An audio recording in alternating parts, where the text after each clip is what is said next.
Brahmaji garu thank you so much. Yeah Sanjay garu మీ బాపు గురించి ఏమన్నా స్టేజ్ మీద అక్కడ ఆల్రెడీ అయిపోయిందంటారా? Okay thank you so much. All the best అండి. అండ్ బుచ్చిబాబు గారిని మాట్లాడవలసిందిగా కోరుకుంటున్నాము ఇప్పుడు. డైరెక్టర్ బుచ్చిబాబు గారు.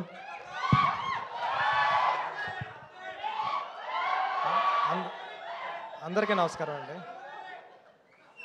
అందరికీ నమస్కారం అండి. అంటే బాబు ఓకే ఒక నిమిషం రా బాబు. బ్రహ్మాజీ గారు పిలిచారండి, రాపోతే మళ్ళీ ఎవరి దగ్గర ఏం చెప్తారని భయంతో వచ్చేసాను నేను.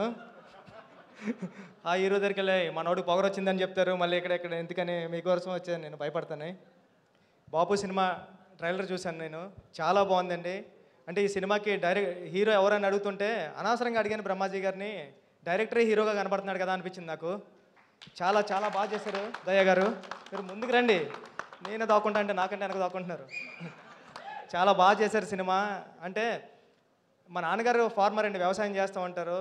మా నాన్నగారు ఒక మాట అనేవారు, అంటే ఇక్కడ దీంట్లో ఆ డైలాగ్ వేశారు, ఏంటంటే డైలాగ్ కాదు కానీ ఫార్మింగ్ అంతా వేసిన తర్వాత మనీ అంతా లాస్ అవుతుంది కదా వర్షం వచ్చిన తర్వాత. మా నాన్నగారు అనేవారు, ప్యాకెట్ ఆడితే డబ్బులు ఎదటోడికి వస్తాయో లేకపోతే పక్కోడికి వస్తాయరా, వ్యవసాయం చేస్తే ఎవడికి వస్తాయో కూడా తెలియదు, పోతాయని.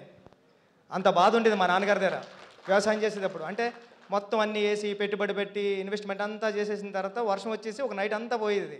మళ్ళీ 1 ఇయర్ కోసం ఒక ఎకరం పొలం చేయడానికి ఒక కష్టపడి 1 ఇయర్ చేస్తే 5,000 వస్తుందండి. ఇప్పటికీ 5,000 వస్తుంది నాకు తెలుసు, మా ఊర్లో కూడా మా పొలాలు ఉన్నాయి. అంటే మా నాన్నగారి గురించి ఇప్పుడు చెప్తున్నాను నేను ఇక్కడ. మా నాన్నగారు అప్పుడే కాలం చేసి 1 ఇయర్ అయింది. ఈ సినిమా బాబు సినిమా పెద్ద హిట్ అవ్వాలని మనస్ఫూర్తిగా కోరుకుంటున్నాను టీం అందరికి కూడా. ఆల్ ది బెస్ట్ అండి. Thank you so much. Late అయిపోతుంది తెలుసు, కానీ బాపు సినిమా కాబట్టి మీ బాపుతో ఉన్న ఒక beautiful memory or emotional. Uppena cinema టైంలో మా నాన్నగారు మా అమ్మ చెల్లి అందరూ వెళ్ళారంటండి సినిమాకి రాజమండ్రిలో. వెళ్తే అమ్మ నాన్న సినిమా చూశాడా అని అడిగాను. ఎక్కడ చూశాడరా, చూడలేదు నాన్నగారు అన్నారు. నేను నాన్నగారు అంట, చితకొడేశ్వరు మా నాన్నగారు నన్ను సినిమాలకు వెళ్తుంటే.